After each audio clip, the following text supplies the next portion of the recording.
Outrage over the police shooting once again turned violent last night in North Carolina. The police chief said 9 people were injured, 44 arrested.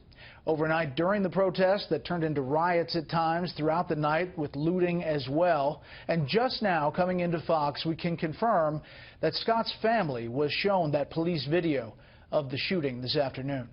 Correspondent Jonathan Seri is in Charlotte tonight with the very latest. Good evening, Jonathan. Good evening, Brett. Lawyers would not confirm to reporters or would not comment to reporters on how that viewing went down. But they do tell reporters that Mr. Scott did not own a gun. They say that he was not known to carry a weapon. They also say that his wife witnessed her husband shooting on Tuesday, something they say will remain with her for the rest of her life. But they did not call on police to make that video evidence public. Our practice has been not to release, but to allow for the party who feels they've been mistreated in any way to see that. Because state and federal agencies, including the FBI, may be called in to investigate, Charlotte authorities say it would be premature to release their video evidence to the general public. But they agreed to honor the Scott family's request to view it. The ACLU and NAACP have both called for the video to be released. Some protesters claim Tuesday's shooting involved a white police officer firing at an unarmed black man. Police say the officer was African American, and evidence they've collected, including video, shows Scott was armed and posed a threat. But at this moment, that's it. The video does not give me absolute, definitive, visual evidence that would confirm that a person is pointing a gun. I ask again for calm, peaceful demonstrations from our citizens. It is important that we have a full and transparent investigation of the original incident. For 2 straight nights, protests in Charlotte turned violent. One man seen here in this amateur video was critically injured. Police say he was shot by another civilian.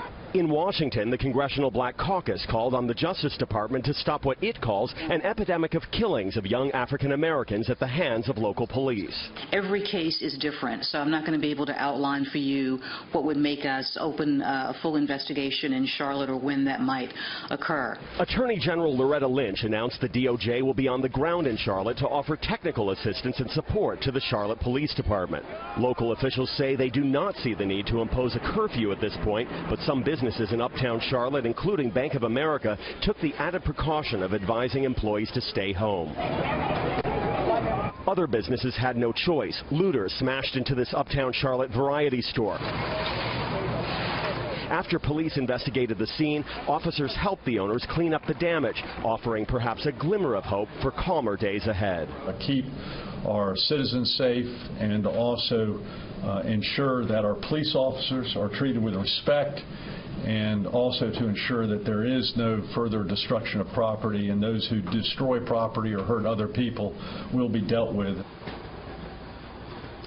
City leaders are calling for peace, but preparing for the possibility of more violence. Meanwhile, the state is sending additional resources to Charlotte, including state troopers and the National Guard, to help protect people and property in the event tonight's demonstrations turn violent. Brett.